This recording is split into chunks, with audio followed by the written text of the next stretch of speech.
அனைவருக்கும் நன்றி. பல மாதங்கள் சந்திக்காமல் இருந்தோம். இந்த மீட்டிங்கை வேறு எளிமையாக எங்கள் பண வசதிக்கு ஏற்ப சிக்கனமாக செய்திருக்கலாம் எங்கள் ஆஃபீஸிலே. ஆனால் இது உங்கள் நலன் கருதி எப்படி எங்கள் மக்கள் நீதி மையம் கட்சிக்காரர்கள் மீட்டிங்கும் ஒரே கூட்டமாக போடாமல் போதிய சமூக இடைவெளியுடன் இதை நடத்த வேண்டும் என்பதற்காக இங்கே நடத்தியிருக்கிறோம். நான் எஸ்பிபி அவர்களுடைய ஆஸ்பத்திரியில் அவரை பார்க்க போன போது ஒரு அதிர்ச்சி காத்திருந்தது. உள்ளே வந்து இருக்கிற அதிர்ச்சிக்கு நிகரான அதிர்ச்சி வெளியே வந்ததும் பத்திரிகையாளர்கள் முண்டி அடித்து கொண்டு செய்தி சேகரிப்பதற்காக அவர்கள் வந்த விதம் எனக்கு பதட்டத்தை ஏற்படுத்தியது. என்னுடைய நலன் கருதி மட்டும் இல்லை, தயவு செய்து உங்களிடம் நான் கேட்பது, புதிய தமிழகத்தை சீரமைக்க வேண்டும் என்றெல்லாம் நாங்கள் பேசிக் கொண்டிருக்கிறோம். அதில் உங்கள் கையும் இருக்கிறது, உங்கள் பங்களிப்பும் இருக்கிறது. உங்கள் நலனை பாதுகாக்க வேண்டியது எங்களுடைய கடமை. அதுக்காகத்தான் இங்கே வச்சுருக்கோம். தயவுசெய்து என்னுடைய வேண்டுகோள், இது வந்து மேடை பேச்சு, அவை அலங்காரத்திற்காக சொல்லப்படுவதில்லை. செய்தி சேகரியுங்கள், ஆனால் உயிர் தியாகம் செய்து அந்த செய்தியை சேகரிக்க வேண்டியதில்லை. உங்களுக்கு நாங்கள் கொண்டு வந்து சேர்க்கிறோம் எங்கள் செய்திகளை. எங்கள் மக்கள் நீதி மையம் பத்திரிகையாளர் சந்திப்பில் போதிய இடைவெளிக்கான இடத்தையே நாங்கள் தேர்ந்தெடுப்போம். அதற்கான உதாரணம் தான் இங்கே. இப்போ கூட இன்னமும் போதிய இடைவெளி இல்லை என்பது தான் என்னுடைய குற்றச்சாட்டு. பட் அடுத்த முறை இன்னும் சிறப்பாக ஏற்பாடு செய்யலாம் என்று இருக்கிறோம். அடுத்தடுத்து சந்திக்க வேண்டி வரும். இங்கே கடந்த 3 நாட்களாக எங்கள்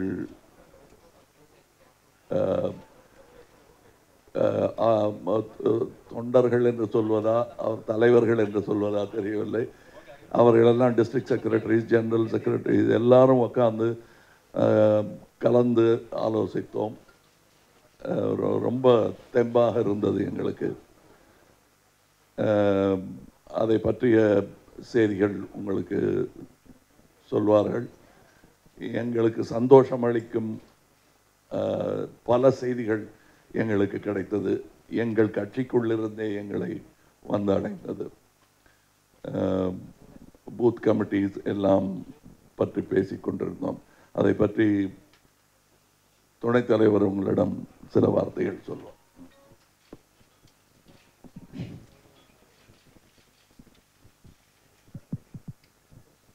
எல்லோருக்கும் வணக்கம்.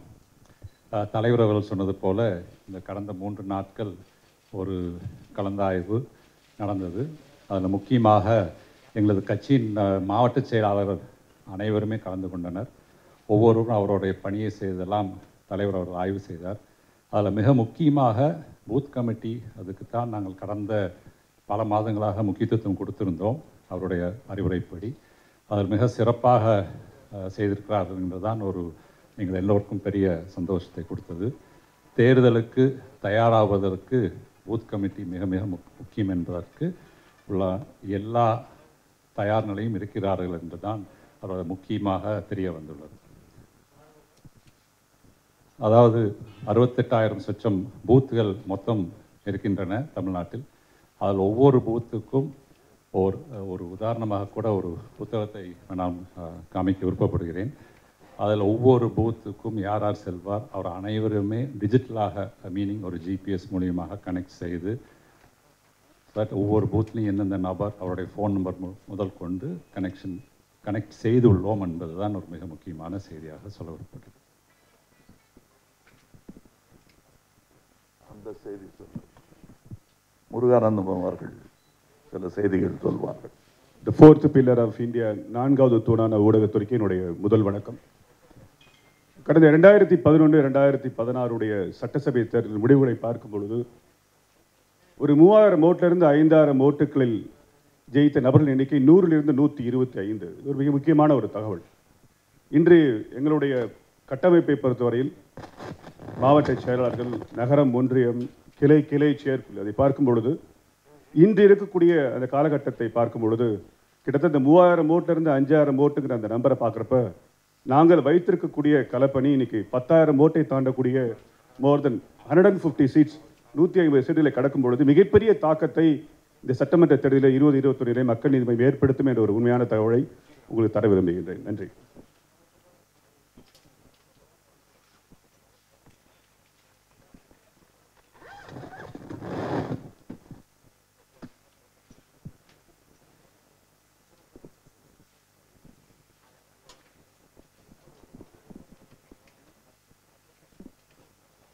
இல்லை, அதாவது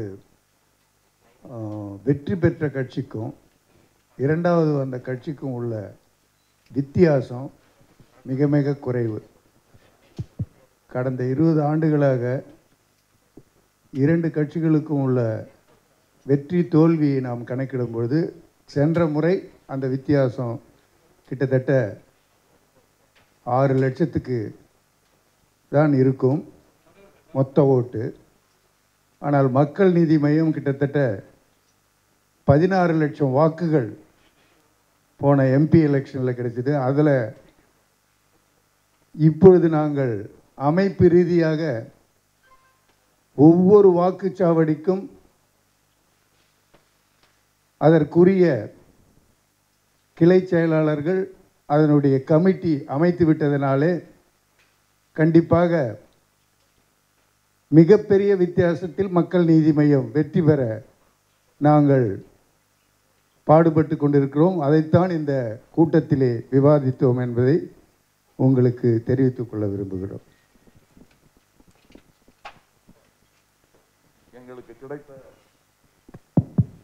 எங்களுக்கு கிடைத்த நல்ல செய்திகள் பல. அவற்றில் ஒன்று எங்களுடைய மகளிர் தொண்டர்களுடைய பங்களிப்பு. இது வியத்தகு விதத்தில் உள்ளது. எல்லோருக்குமே பெரிய அரசியல் அனுபவம் உள்ள ஆட்கள் இல்லை என்றாலும் அரசியலை பார்த்து கொண்டிருக்கிறோம். நாங்கள் பார்த்த இத்தனை எங்கள் அனுபவத்தில் இப்படி ஆர்வத்துடன் வேலை செய்யும் மகளிர் தொண்டர்களை நாங்கள் பார்க்கவில்லை. அது இது இருக்கா?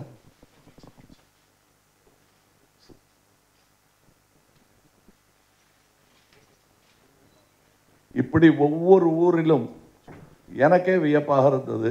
எங்களுக்கு உணர்ச்சி வசப்படும் அளவுக்கு, கண்கலங்கும் அளவுக்கு இந்த மாதிரி ஒவ்வொரு ஊர்லேயும் எங்களுக்கு ஆட்கள் வேலை செய்து கொண்டிருக்கிறார்கள். நான் இது பார்த்ததில்லைங்க. இது எனக்கு புதுசு. உங்களுக்கும் அப்படித்தான் இருக்கும் என்று நான் நம்புகிறேன். நன்றி. இது போக எனக்கு பிறந்த நாள் பரிசாகத்தான் கொடுத்த அனுப்பித்திருக்கிறார்கள். செய்தி எனக்கு வரும் செய்தி.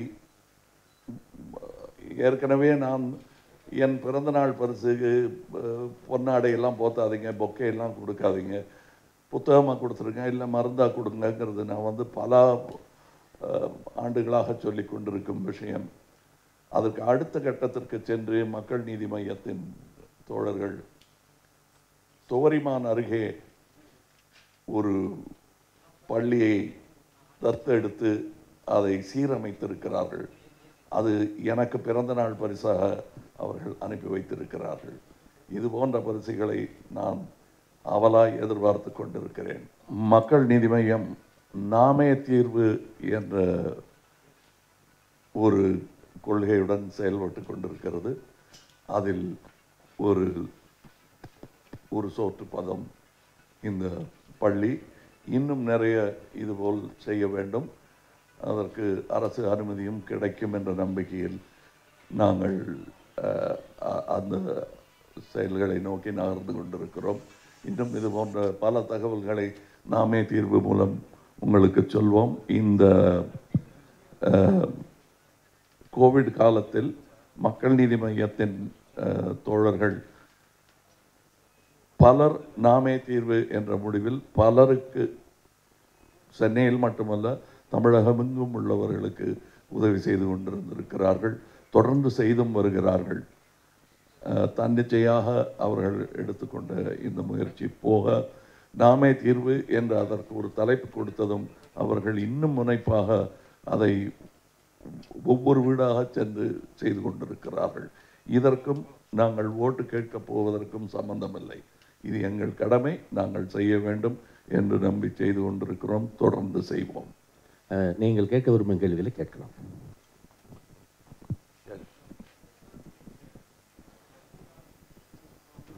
ரஜினிகாந்த் அவர் வந்து அவரோட உடல்நிலை பற்றி ஒரு ட்வீட் ஒன்று போட்டிருந்தாரு. அவர்கிட்ட நீங்கள் தொடர்பு கொண்டு இருந்தீங்களா? அவரோட அரசியல் நிலைப்பாடு குறித்து நீங்கள் எதனா பேசியிருந்தீங்களா? எதுங்க எனக்கு ரெண்டாவது பகுதி கேட்க. அவருடைய அரசியல் நிலைப்பாடு குறித்து எதனா பேசியிருந்தீங்களா? நாங்கள் பேசிக்கிட்டே இருக்கோம். அது எல்லாத்தையும் வெளியில் சொல்ல முடியாது, அதுவும் முக்கியமாக பத்திரிகையில் சொல்ல முடியாது. அதற்கு பல காரணங்கள் உண்டு. நாங்கள் பல காலமாக நண்பர்கள். அவர் அறிக்கையில் வெளியிட்டிருக்கும் அந்த செய்திகள் ஏற்கனவே எனக்கு தெரிந்தது தான். அதை அவர் மக்களுக்கு தெரியப்படுத்தி இருக்கிறார். அவ்வளோதான்.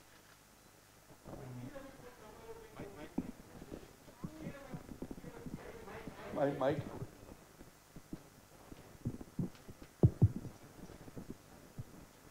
சீரமைப்போம் தமிழகத்தை அப்படிங்கிற டைட்டிலில் இந்த ப்ரெஸ் மீட் நடக்குது. சீரமைக்க வேண்டிய முக்கியமான முதல் விஷயங்கள்னு என்னென்ன நினைக்கிறீங்க? இல்லாத ஒரு விஷயம் இருக்க வேண்டும் என்று ஆசைப்படுவதே சீரை நோக்கி செல்லும் ஒரு முனைப்பு தான்.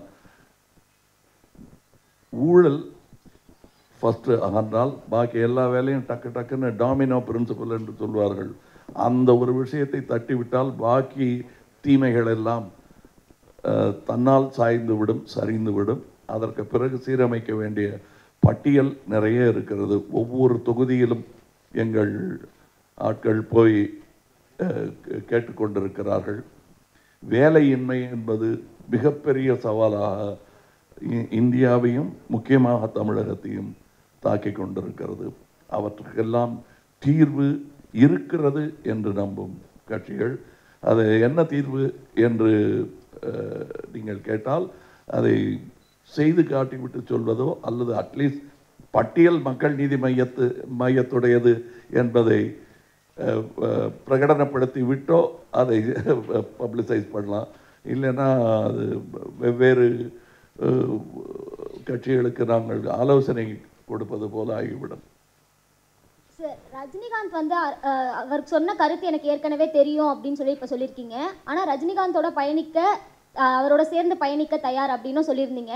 குறிப்பாக வந்து மக்கள் நீதி மய்யம் கட்சி செயற்குழு கூட்டத்தில் முதலமைச்சர் வேட்பாளராக அவங்களை முன்னிறுத்தி தீர்மானம் நிறைவேற்றப்பட்டிருக்கு. 3வது கட்சிக்கான தலைமை அப்படின்னு சொல்கிறீங்க. ஆனால் ஒத்த கருத்துடைய கட்சிகளோட கூட்டணி வைக்கப்படும்னு சொல்லியிருக்கீங்க. ஆனால் தற்போது இருக்கக்கூடிய சூழ்நிலையில் திராவிட கட்சிகளோட கூட்டணி இல்லை அப்படின்னு நான் சொல்லலை. திராவிடம்ன்ற வார்த்தை எப்போ தேசிய கீதம் இருக்க வரைக்கும் திராவிடம்ன்ற வார்த்தை இருக்கும்.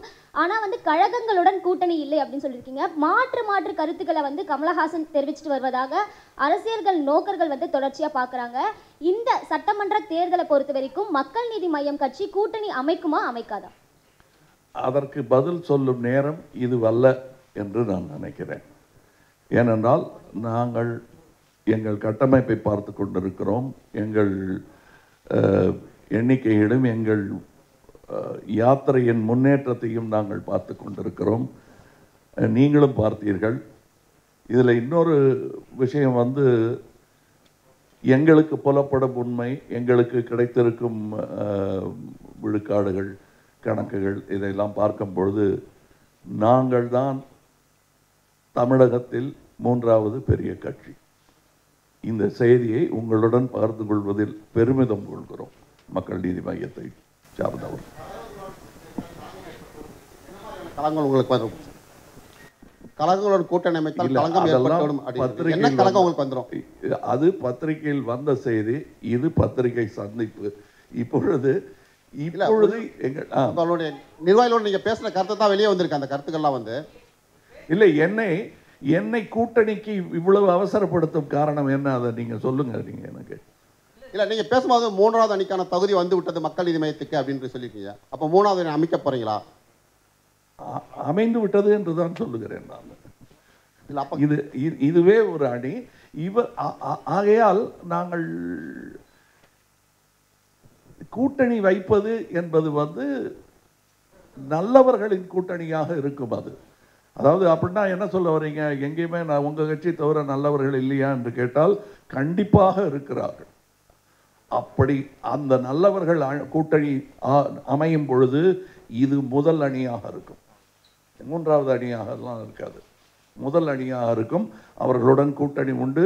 நல்லவர்கள் வேறு கட்சிகளிலும் இருக்கிறார்கள், மனம் விரும்பி நொந்து இருக்கிறார்கள். அவர்கள் இங்கே வர வேண்டும் என்பதற்கான ஒரு அழைப்பு என்று கூட இதை எடுத்துக்கொள்ளலாம். அப்போ கழகங்களோட கூட்டணி இல்லை என்ற பட்சத்தில் பாஜகவோட கூட்டணி அமைக்க வாய்ப்பு இருக்கா சார்? எதுங்க? பாஜகவுடன் கூட்டணி அமைக்க வாய்ப்பு, கழகங்களோட கூட்டணி இல்லை அப்படின்னு சொல்லியிருக்கீங்க, பாஜகவுடன் கூட்டணி அமைக்க வாய்ப்பு? நல்லவர்களுடன் சொல்லியிருக்கேன். அப்போ பாஜக நல்லவர்கள் இல்லையா? நீங்கள் நல்லவர்கள் எல்லா கட்சியிலையும் இருக்காங்கன்னு சொல்லியிருக்கேன். அவங்கெல்லாம் இங்கே வந்திருக்காங்கிறத சொல்லியிருக்கேன். கட்சிகளுடன் கூட்டணி என்பது இந்த நேரத்தில் இவ்வளவு அவசரமாக சொல்ல வேண்டிய அவசியம் இல்லை. நவம்பர் எங்களுக்கு ஒரு வாய்ப்பை எலெக்ஷன் கமிஷன் ஏற்படுத்தி கொடுத்திருக்கிறது. அதுக்கான ஏற்பாடுகளை எங்கள் கட்சிக்கு தொண்டர்கள் செய்து கொண்டிருக்கிறார்கள். இது கூட்டணி பற்றி பேச தருணம் இல்லை. சார் கூட்டணி சார் சட்டமன்ற தேர்தலுக்கு தயாராகிட்டீங்க சார். சார் ஹியர் சார், சட்டமன்ற தேர்தலுக்கு தயாராகிட்டீங்க. திமுக ஒரு பக்கம் அதிமுகவை எதிர்த்து அதை வச்சு ஓட்டு கேட்பாங்க, அதிமுக நாங்கள் என்ன பண்ணோம் அப்படின்றத வச்சு ஓட்டு கேட்பாங்க. மக்கள் நீதி மையம் எதனை மையமாக கொண்டு வாக்கு கேட்க போறீங்க?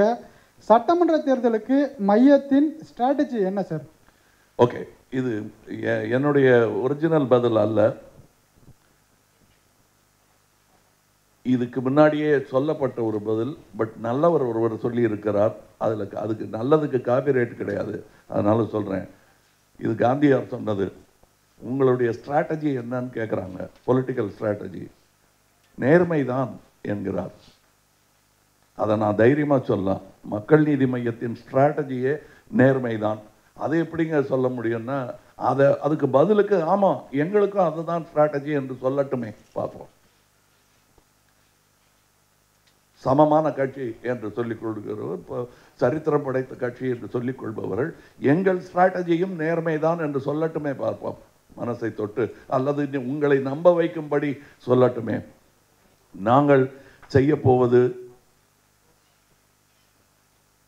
பழி போடும் அரசியலும் அல்ல, பழி வாங்கும் அரசியலும் அல்ல, வழிகாட்டும் அரசியலாக இருக்க வேண்டும் என்று நம்பி நகர்ந்து கொண்டிருக்கிறோம். தமிழகத்தின் மூன்றாவது மிகப்பெரிய கட்சியாக மக்கள் நீதி மையம் இருக்கு அப்படின்னு சொன்னீங்க.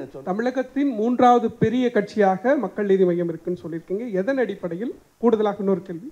திரு முருகானந்தம் சொன்னார் 160 தொகுதிகளை வெல்வதற்கான வாய்ப்பு மக்கள் நீதி மையத்திற்கு இருக்கு அப்படின்னு. இது எந்த புள்ளி விவரங்கள் அடிப்படையில், எந்த கள ஆய்வின் அடிப்படையில்? முதல் கேள்வி உங்களுக்கு.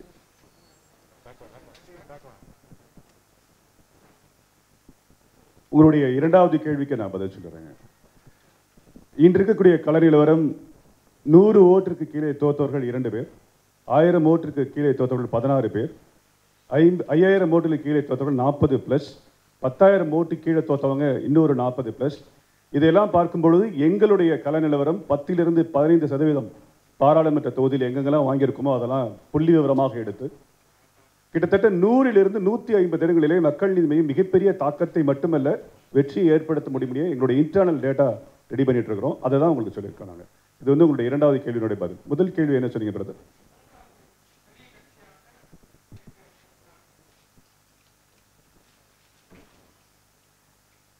அதாவது எங்கள் கள ஆய்வுகளின் சாதனை நிலையை வைத்து சொன்னது தான், தன்னம்பிக்கையில் வந்த வார்த்தை தான். எங்களுக்கு நம்பிக்கை வர வேண்டும் என்பதற்காக சொன்ன வார்த்தை அல்ல அது. கள ஆய்வுகள் எங்களுக்கு தெரிவிக்கும் எண்கள் தவிர, கடந்த சில குறுகிய காலகட்டத்தில் 1,00,000 பேர் கட்சியில் புதிதாக சேர்ந்திருக்கிறார்கள். அது எங்களுக்கு மக்கள் கொடுக்கும் சமிக்கை என்றே எனக்கு தோன்றுகிறது.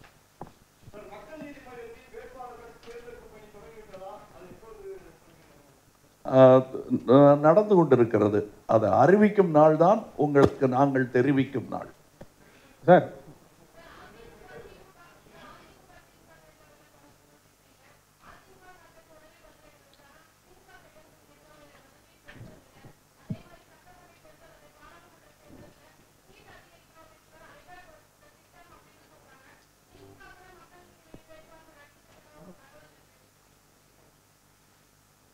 உங்களுக்கு தகவல் சொன்னது யாருன்னு சொல்லுங்கள். ஏன்னா எனக்கு அவங்க தகவல் சொல்லலை.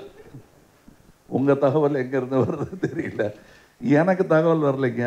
நான் தான் மக்கள் நீதி மையத்தின் தலைவர். அதனால் எனக்கு தெரியல உங்களுக்கு எங்கேருந்து தகவல் வந்தது. சார் ரஜினிகாந்த் சார்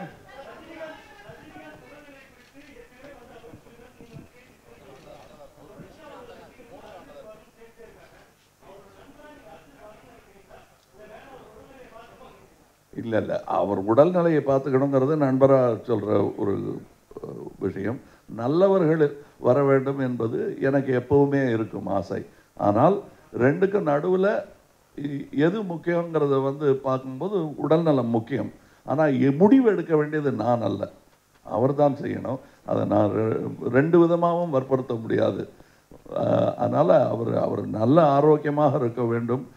என் அன்பு என்னங்கிறது அவருக்கு புரியும். அதை இங்கே விளக்க வேண்டிய அவசியமே கிடையாது. சார் சட்டசபை தேர்தலில் கமலஹாசன் போட்டியிடுவாரா சார்? இங்கே சட்டசபை தேர்தலில் கமலஹாசன் போட்டியிடுவாரா? அவரோட குரல் சட்டசபையில் எம்எல்ஏவாக ஒதுக்குமா? உங்களோட முடிவு? கண்டிப்பாக ஒலிக்கும்.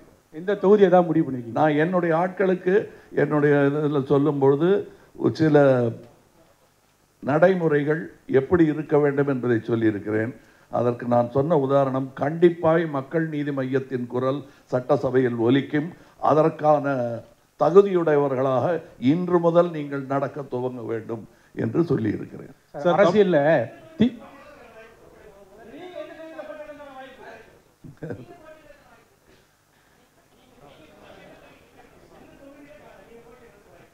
எந்த தொகுதியில்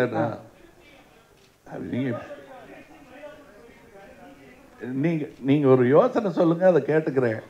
ஆனா எங்க நான் போட்டியிட போறேங்கிறத நான் கையெழுத்து போடும்போது உங்களுக்கு தெரியும். சட்டசபை தேர்தலில் சார் திமுக அதிமுகன்னு ஒரு பெரிய கட்சி இருக்கு. திமுகவோட வயசு 70, அதிமுகவோட வயசு 50 வயசு. உங்களோட கட்சியோட குழந்தை கிட்டத்தட்ட 2 வயசு. எப்படி அந்த போட்டி பணம் பலம் புகைப்படத்தான் இது பண்ணுவீங்க? நீங்க முதல்வர் வேட்பாளராக சொல்லியிருக்காங்களா? உங்களால முதல்வர் ஆக முடியும் நினைக்கிறீங்களா? இல்லைன்னா எப்போ முதல்வர் ஆகுன்னு நீங்க நினைக்கிறீங்க? இல்லை, எனக்கு மாற்றம் வேணுங்கிறது முக்கியம். என் கட்சி முடிவு பண்ணி அவங்க யார் முதல்வர்னு சொல்கிறாங்களோ அவங்கள முதல்வர் வேட்பாளராக அறிவிப்பார்கள். அறிவித்தும் விட்டார்கள் என்னை பொறுத்தவரை. அதனால் அந்த பொறுப்பை ஏற்றுக்கொண்டு செயல்படுவேன் நான். சார், தமிழகத்தில் கடந்த 10 நாட்களாக 2 இஷ்யூ பெரிய இஷ்யூ போயிட்டு இருக்கு. ஒன்று மனுஸ்மிருதி சம்பந்தமானது, இன்னொன்று வேல் யாத்திரை. இது 2 பற்றின உங்களுடைய கருத்து என்ன? மனுஸ்மிருதி புழக்கத்தில் இல்லாத புத்தகம். அதை பற்றிய விமர்சனம் தேவையற்றது. அது புழக்கத்திலேயே இல்லை. நீங்கள் ஐபிசியை பற்றி கேளுங்க, என்னுடைய கான்ஸ்டிடியூஷன் ஆஃப் இந்தியாவை பற்றி ஏதாவது சொல்லுங்கள். அது மேலே யாராவது கை வைக்கிறதா இருந்தால் அது போராட்டம் படிக்கும். இதை பற்றி பேச வேண்டிய அவசியமே கிடையாது. அது புழக்கத்தில் இல்லாத ஒரு புத்தகம்.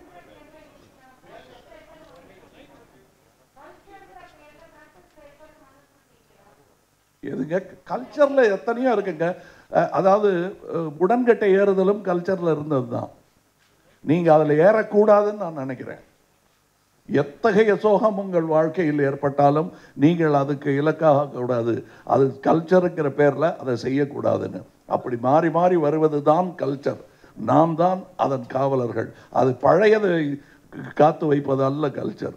காலத்துக்கு ஏற்ப, தேவைக்கு ஏற்ப நம்முடைய கல்ச்சரை மாற்றிக்கொள்ளணும். ஆனால் அந்த கல்ச்சர் மாறும்போது நம்முடைய தரம் எவ்விதத்திலும் குறைந்து விடக்கூடாது. ஐயா, என்னுடைய ஆர்வம் எல்லாம் வேலை எப்படி வாங்கி தருவது என்பதுதான்.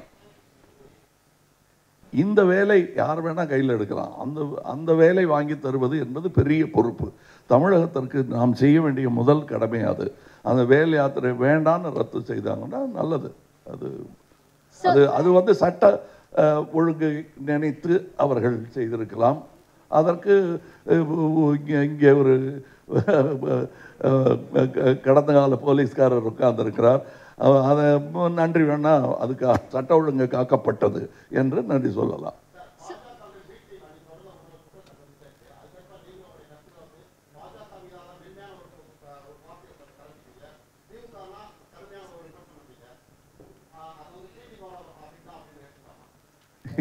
உங்களுக்கு ஏற்றுக்கிடுங்கிறது எதை வேணா ஏற்றுக்குங்க. நான் எதை ஏற்றுப்பேங்கிறது தான் முக்கியம். குற்றச்சாட்டுகள் வைப்பாங்க. நான் எதுலேயுமே பி டீமாக இருந்தது இல்லைங்க. எந்த துறையிலையும் நான் பி டீமாக இருந்ததில்லை. நான் எப்போவுமே ஏ டீமில் தான் இருந்திருக்கேன். எனக்கு கிடைத்த வாத்தியார்கள் அப்படி சினிமா துறையிலும் சரி, எனக்கு கிடைத்த நண்பர்கள் இவர்களும் சரி, இது ஏ டீம். அப்புறம் பார்க்கலாம். அது உங்கள் பலத்தை பற்றி, தமிழகத்தை பற்றி தானே பேசி கொண்டிருக்கிறோம். நீங்கள் ஏன் தலைநகரில் இருக்கும் ஒரு கட்சியை பற்றி பேசி கொண்டிருக்கிறீர்கள்? Sir, there have been a lot of discussions between AIDMK or DMK, be it the promises that they are putting forth for the upcoming elections, be it three-language policy or talking about the Arumugaswamy Commission, and several other parties as well are talking.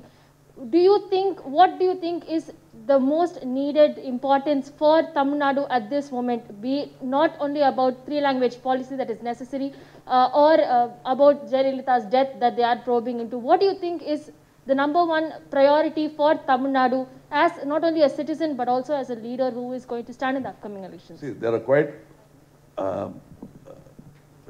தமிழ்லேயே சொல்லலாமா இல்லை இங்கிலீஷில் சொல்லலாம்? Sir. தமிழ்லேயே சொல்கிறேன், ஏன்னா எல்லாருக்கும் பயன்படும் அது. அதாவது ஆதார தேவைகள் மக்களுக்கு கிடைக்க வேண்டியதே கிடைக்காமல் இருக்கும் பொழுது அதுதான் முதல் ப்ரையாரிட்டி. பல ஊர்களில் 8 நாளைக்கு ஒரு முறை குடி தண்ணீர் வழங்கப்படுகிறது என்னும் நிலை எவ்வளவு கேவலமான நிலை. இதையெல்லாம் கவனிக்கப்பட வேண்டும். வேலையின்மை, அதுவும் இந்த அதாவது நாம் அதை பழி போடும் அரசியல் அல்லன்னு சொல்லியிருக்கோம். இருந்தாலும் சில கணக்குகள் சொல்ல வேண்டும். பொங்கலுக்கு நீங்கள் ஒரு பக்ஷீஸ் கொடுக்குறீங்க மக்களுக்கு, வேறு திருவிழாக்கள் போது கொடுக்குறீங்க, எலெக்ஷன் போது ஓட்டுக்கு காசு கொடுக்குறீங்க. ஆனால் இந்த கடந்த 6-7 மாதங்களாக கோவிட் நடந்த போது ஏன் அந்த பணங்கள்லாம் பட்டுவாடா செய்யப்படவில்லை? அதுக்கு செஞ்சோங்கிறீங்க. மழை நீருக்காக இவ்வளோ ஒதுக்கப்பட்டோங்கிறாங்க. ஆனால் 2 நாள் மழையில் ஒரு தெப்பக்குளமாகி விடுகிறது சென்னை. இதெல்லாம் கேட்கப்பட வேண்டிய, இதெல்லாமே பேசிக் அம்யூனிட்டிஸு செய்ய வேண்டியிருக்கிறது. முக்கியமாக வேலையின்மை, நம் தமிழகத்தை விட்டு அகன்று வேறு மாநிலங்களுக்கு சென்று கொண்டிருக்கும் தொழிற்சாலைகள், தொழில் வாய்ப்புகள், இவற்றையெல்லாம் மீட்டு எடுக்க வேண்டும் என்பது மக்கள் நீதி மையத்தின் ஆசை. இது மேனிஃபெஸ்டோ நீண்டுகிட்டே போகும். அதுவும் தயாராகி கொண்டிருக்கிறது உங்கள் முன் வைப்பதற்கு. 2 தலைவர்களுமே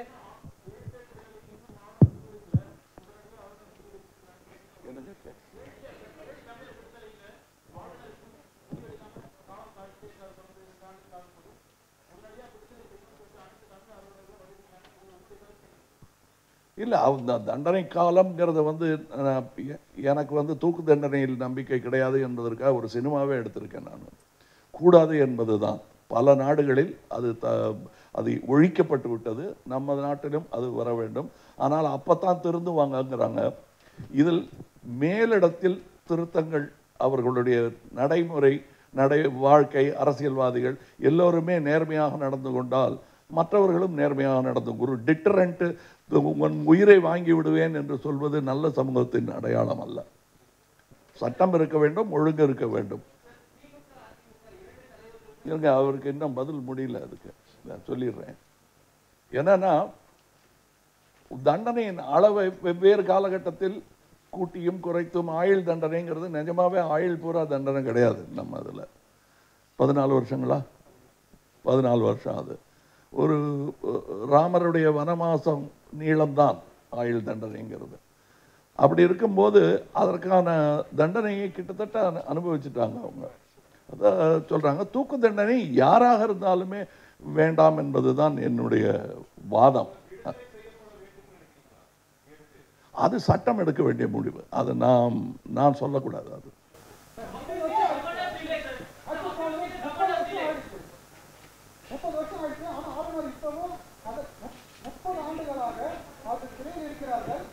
இன்னமும் கூட ஆளுநர் அதற்கான ஒப்புதல் அளிக்கிறார். குறிப்பாக சொன்னால் 2014 ஜெயலலிதா முதலமைச்சராக இருந்த போதே அதற்கான தீர்மானம் நிறைவேற்றிருக்காங்க. அதன் பிறகு தற்போதைய ஆட்சியிலும் தீர்மானம் நிறைவேற்றி ஆளுநருக்கு அனுப்பியிருக்காங்க. ஆனால் இப்போ வரைக்கும் அந்த திட்டத்தில் போடப்பட்டது ஆளுநர் ஒப்புதல் கொடுக்கல. ஸோ இந்த ஆளுநர் தாமதப்பட்டோட நீங்கள் எப்படி பார்க்குறீங்க? தாமதம் தான் பார்க்குறோம். Justice delayed is justice denied. Sir, IAS அதிகாரி சகாயம் அவங்க வந்து பார்த்தீங்கன்னா ஒரு நேர்மையான அதிகாரின்னு வரலாறு ஒரு கருத்து இருக்குது. அவர் வந்து பார்த்தீங்கன்னா ஒரு அதிகாரமே இல்லாத ஒரு டம்மியான போஸ்ட்டில் வச்சுருக்காங்க.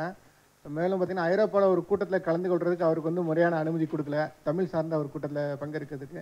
இந்த நிலையில் அவர் வந்து தனது பதவியை 3 வருஷத்துக்கு முன்னாடியே விருப்ப ஓய்வு கேட்டு அவர் அப்ளை பண்ணியிருக்காரு. இது மாதிரி ஒரு நேர்மையான ஒரு ஐஏஎஸ் அதிகாரிக்கு தமிழகத்தில் இந்த ஒரு சூழ்நிலை இருக்குது எப்படி பார்க்குறீங்க? 2வது கொஸ்டின், நடிகர் ரஜினிகாந்த் அரசியல் கட்சி ஆரம்பிக்காத பட்சத்தில் அவர்கிட்ட நீங்கள் வந்து ஆதரவு கேட்பீங்களா? 2 கொஸ்டின். நான் எல்லா தமிழர்கள்ட்டையும் கேட்டுட்டு இருக்கேன். தமிழ்நாட்டில் வசிப்பவர்கள் எல்லாரிடத்திலும் கேட்குறேன். அவர்கிட்ட கேட்காம விட்டுருவேன்னா? கட்சி ஆரம்பித்தா கேட்குறது வேற விஷயம், ஒரு ஆதரவுன்னு கேட்குறது வந்து வேற விஷயம். கட்சி ஆரம்பிக்காத போது அப்புறம் மக்கள் நீதி மையத்திட்டு ஆட்சியை கொடுத்து பாருங்கள், சகாயம் மாதிரி ஒரு சோகம் ஏற்படாது. அவருக்கு ஏற்பட்ட சோகம் ஏற்படாது. அவ்வளோதான் சொல்ல முடியும்.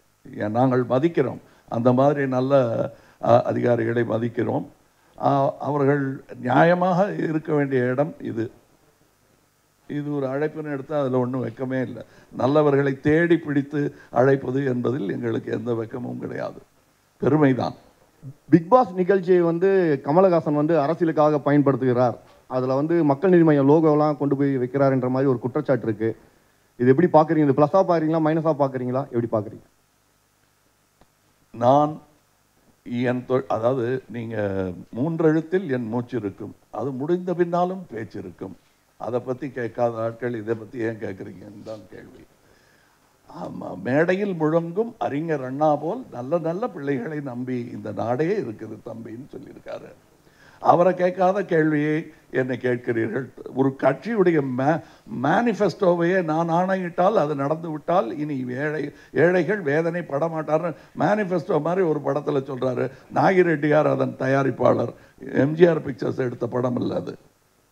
ஆக எங்களுக்கு வாய்ப்பு கிடைக்கும் போதெல்லாம் நாங்கள் அதை சொல்லுவோம். இப்போ எம்ஜிஆர் வந்து பல நடிகர்களுக்கு, கட்சியில் இருந்த நடிகர்களுக்கு தன் கட்சி சின்னத்தை பச்சை குத்தி விட்டார். அவர்கள் எங்கு சென்று கையை உயர்த்தினாலும் அது கட்சிக்கான விளம்பரமாகத்தான் மாறும். அது மாதிரி தான் இது. இப்போ கமலஹாசன், மக்கள் நீதி மையம் ரெண்டும் சினானிமஸ். எந்த மேடை கிடைத்தாலும் நான் மக்கள் பிரச்சனை பேசுவேன். அது கூடாதுன்னு யாரும் சொல்ல முடியாது. அது பேச்சு சுதந்திரம் சம்பந்தப்பட்டது, என் நம்பிக்கை சம்பந்தப்பட்டது. சார் சார் இங்கே ஹலோ சார்,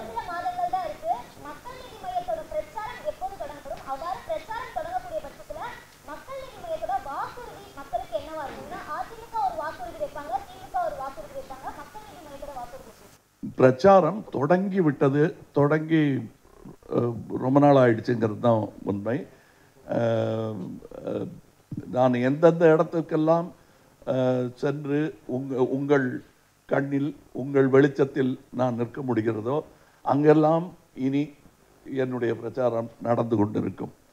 ஊடகமாகவோ ஓப்பனாகவோ அது நடந்துகிட்டு இருக்கோம். பிரச்சாரம் துவங்கி விட்டது. நவம்பர் மாதத்தில் என்னுடைய பயண நிகழ்ச்சி நிரலும் உங்களுக்கு அறிவிக்கப்படும். சார், பொது வெளியில் கமல்ஹாசன் ஒரு ஆத்திகவாதியாக அறியப்படுறவர். ஆனால் இப்போ வந்து மகாபாரதத்தை கோட் பண்ணி பேசுகிறாரு, ராமரை கோட் பண்ணி பேசுகிறாரு. இப்போ அரசியலுக்காக ஒரு ஆன்மீக அரசியலை கமல்ஹாசன் முன்னெடுக்கிறாரா தேர்தலுக்காக? நான் நாத்திகவாதி அல்ல என்பதை பல முறை பல மேடையில் சொல்லியிருக்கிறேன். ஏன் அதை மறுக்கிறேன் என்றால், அது ஆத்திகர்கள் கொடுத்த பெயர். ஆஸ்தி நாஸ்தி என்ற பெயர் சொல்லிலிருந்து வருகிறது. அது அந்த பட்டத்தை நான் ஏற்றுக்கொள்ள மாட்டேன். எனக்கென்று ஒரு பெயர் நான் வைத்து கொண்டிருக்கிறேன். அது காலகாலமாக என்னை போன்ற சிந்தனையாளர்கள், எனக்கு கற்றுக் கொடுத்த குருவார்கள் எல்லாம் தங்களை அப்படித்தான் நினைத்து கொண்டிருக்கிறார்கள். மேற்கத்திய நாட்டிலும் ஏத்தியிஸ்ட் என்பது நாத்திகரை குறிக்கும் வார்த்தை, ராஷ்னலிஸ்ட் என்பது பகுத்தறிவாளனை குறிக்கும் வார்த்தை. நான் அப்படிப்பட்ட பகுத்தறிவாளன். உங்களுடைய பக்தியை புரிந்து கொள்ள வேண்டியது என்னுடைய கடமை. உங்களுடன் நான் ஒத்து வாழ வேண்டும், ஒரே இடத்தில் வாழ வேண்டும் என்ற பட்சத்தில் உங்கள் பக்தியை புரிந்து கொண்டு எனக்கு இடைஞ்சல் இல்லாமல் அதை நான் எப்படி வாழ்கிறேன் என்பதுதான் பகுத்த அறிவு. சார் சார் ஒரு நிமிஷம். எதுங்க? இல்லையே, நான் நாத்திகவாதி மாதிரி நீங்கள் சொல்கிறீங்க. நான் சொல்வது நீங்கள் பாருங்கள், 6 மாதத்துக்கு இல்லை, 6 வருஷத்திற்கு முன்னாடி வெண்முரசு என்ற நாவலை என்னுடைய நண்பர் ஜெயமோகன் அவர்கள் எழுதும்போது அந்த ஆறாம் விழாவில் பேசினேன். 6 வருஷத்துக்கு முன்னாடி. நான் எப்போவுமே இந்த பேச்சு பேசி கொண்டிருப்பேன். எனக்கு அது பற்றி தெரிந்த விஷயங்களை பேசி கொண்டிருப்பேன். என்னுடைய கலாச்சாரத்தில் இருக்கும் எல்லாவற்றையும் நான் ஏற்றுக்கொள்ள வேண்டியதில்லை. ஆனால் அது தெரியாமல் இருப்பவன் அல்ல நான் என்பதுதான். குணாங்கிற படத்தில் நான் வந்து அபிராமி பட்டரின் பாடலை பாடுபவன் தான் இல்லையா? இப்போ சொன்னால் கூட எனக்கு ஞாபகம் இருக்கும். நான் நேற்று கூட நம்ம இதில் இருக்கும்போது இதை பற்றியே நான் சொல்லி கொண்டிருந்தேன். நமக்கு சாதி மத பேதங்கள் கிடையாது. அனைவரும் நாங்கள் தமிழ்நாடு என்று சொல்லும்போது 7.5 கோடியில் வெவ்வேறு ஜாதி வெவ்வேறு மதம் ஆட்கள் இருக்கிறார்கள். எங்களுக்கு சாதி கிடையாது, ஆனால் இருக்கிறது என்பதை மறுக்க முடியாது. அவர்களின் பாதுகாப்பும் எங்களுடைய கடமையாகிறது. சார், மக்கள் நீதி மய்யம் கட்சி சார் ஒரு நிமிஷம்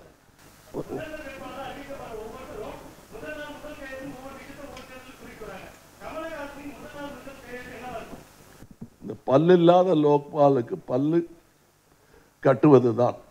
ஏன்னா அந்த சக்கரம் சுத்தணும்னா பல்லு இல்லாத சக்கரம் சும்மா உரசிக்கிட்டே இருக்கும், அவ்வளோதான். சாணை பிடிக்கலாம், அவ்வளவுதான். அதை தவிர வேற ஒன்றும் பண்ண முடியாது. பல்லு வச்சுட்டோன்னா மெஷினரி நகரும். அது பல்லு இல்லா சட்டமாக அது இருக்கக்கூடாது என்பது தான். Sir, this is regarding Manusmriti. Sir, this is regarding Manusmriti. You said it is not in practice அப்படின்னு சொன்னீங்க. Manusmriti இப்போ அது வந்துட்டு ப்ராக்டிஸ் இல்லை அப்படின்ட்டு. ஆனால் இந்தியன் கவர்மெண்ட் வெப்சைட்லேயே வந்துட்டு கல்ச்சர் ஆஃப் இந்தியன் கல்ச்சர்ஸில் வந்து there are content materials related to Manusmriti has been content இருக்குது, அதுலேயே அவங்க போட்டிருக்காங்க.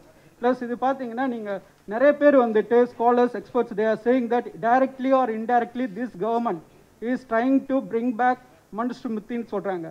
இதை பார்த்து லவ் ஜிகாத்துட்டு நான் இருக்கக்கூடாது. 4 ஸ்டேட் பிஜேபி ரூல் பண்ணுற ஸ்டேட்டில் they have brought laws against மேரேஜஸ்க்கு அகேன்ஸ்டாக எடுத்துகிட்டு வந்திருக்காங்க. இதெல்லாம் நீங்கள் எப்படி பார்க்குறீங்க? எப்படி? நீளமான கேள்விக்கு நான் ஏற்கனவே பதில் சொல்லிட்டேன். நான் என்னன்னா, என்னுடைய கான்ஸ்டிடியூஷன் மேலே கை வச்சா நடக்கிறதே வேறன்னு சொல்லியிருக்கேன், அவ்வளோதான். அதுக்கு மேலே என்ன அழுத்தமான பதில்? நம்ம தான் பழி போடும் பழி வாங்கும் அரசியல் அல்ல எங்களுடைய அரசியல், ஆனால் வழிகாட்டும் அரசியல். எங்கள் கான்ஸ்டிடியூஷன் புக்கில் கை வைக்காதீங்க. எங்கள் சட்ட புத்தகங்கள் அது வந்து திருத்தி எழுதிக்கூடிய புத்தகங்கள் தான், திருத்தி எழுதப்படும். அந்த மாதிரி ஸ்மிருதிகள் எல்லாம் திருத்தி எழுத முடியாது. எங்கள் சட்டம் மக்களுக்காக, மக்கள் நலனுக்காக திருத்தி எழுதவும் முடியும். ஆனால் அதை ஆலோசித்து ஆய்ந்து அதை செய்வார்கள். சார், மக்கள் நீதி மய்யம் சார் இங்க சார் எதுங்க? ஓ, நீங்க தமிழகத்தில் மட்டும்தான் அந்த குற்றச்சாட்டை வைக்கிறீங்களா? அவங்க பேர்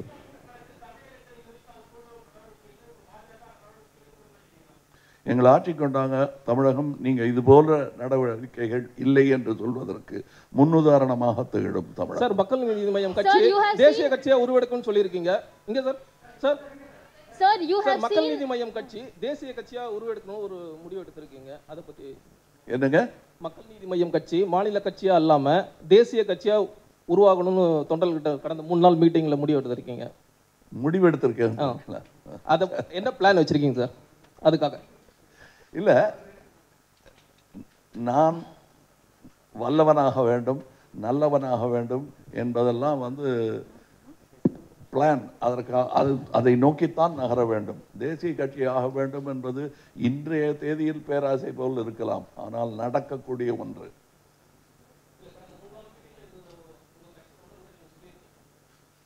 பேசியிருக்கோம். ஆமாம், உங்கள் செவி கூறாக இருக்கிறது என்பதை நான் ஏற்றுக்கொள்கிறேன். அதுக்காக பட் எல்லா விஷயத்தையும் நாங்கள் இன் கேமரா பேசின விஷயத்தெல்லாம் இங்கே பேச முடியாது.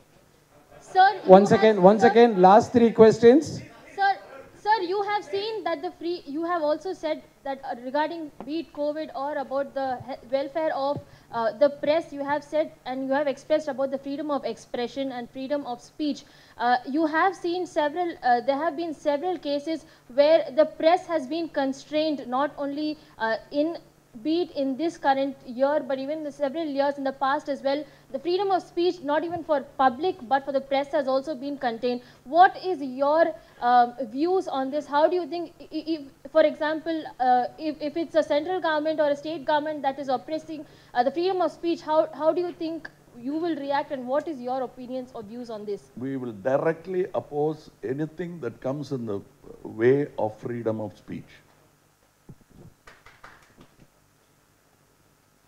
Sir.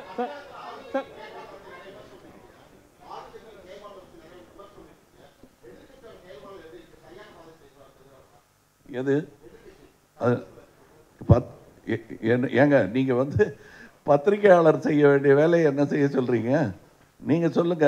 அது இன்னொரு ஒரு ஆரம்ப பேச்சிலேயே உரையிலேயே நான் சொல்லி இருக்க வேண்டும். இல்ல ஆரம்ப உரையிலேயே சொல்லி இருக்க வேண்டும். சொல்ல விட்டுட்டேன். அதை சொல்வதற்கான வாய்ப்பை எனக்கு கொடுங்க.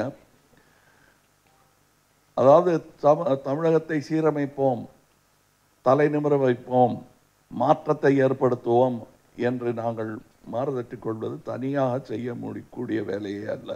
உங்கள் பங்களிப்பும் அதில் இருக்கிறது. இது உங்களுக்கு கொடுக்கப்படும் அழைப்புதல். தமிழகத்தை மாற்றுவதற்கான ஒரு முயற்சியில் நீங்களும் பங்கெடுக்க வேண்டும் என்பதுதான். நீங்கள் எந்த கட்சியை சார்ந்தவராக இருந்தாலும் தமிழர்கள் நலன் பேணுபவராகத்தான் இருப்பீர்கள் என்று நான் நம்புகிறேன். வர தேர்தலில் உங்களோட வேட்பாளர் தேர்வு எப்படி இருக்கும்? ஏன்னா பாராளுமன்ற தேர்தல் வந்து அதுக்கான கால அவகாசம் கிடைக்கல, நிறைய அறிமுகம் இல்லாத வேட்பாளர்களை நிறுத்த வேண்டியதாகிடுச்சு. இப்போ வந்து என்னென்னா, இங்கே கட்சிகளை பொறுத்த வரைக்கும் வேட்பாளர் தேர்வில் முக்கியமாக பார்க்கப்படுறது வந்து ஜாதியும் பணமும் தான். உங்களோட வேட்பாளர் தேர்வு எப்படி இருக்கும்? ரெண்டாவது, தேர்தல் செலவுக்கு என்ன பண்ண போறீங்க? அதற்கு நேர்மாறாக இருக்கும். எங்களுடைய வேட்பாளர் தேர்வு மக்களுக்கு தெரிந்தவர்களாக இருப்பார்கள் அல்லது மக்களுக்கு பிடித்தவர்களாக இருப்பார்கள். தெரிந்தவர்கள் என்ற அதற்கான இது வந்து சினிமா மட்டுமே உதாரணம் அல்ல.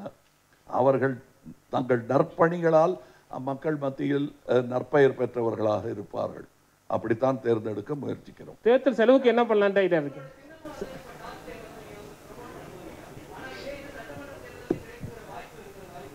இல்லை, ரெண்டு தேர்தலுக்கு அது அனுமதி உண்டு.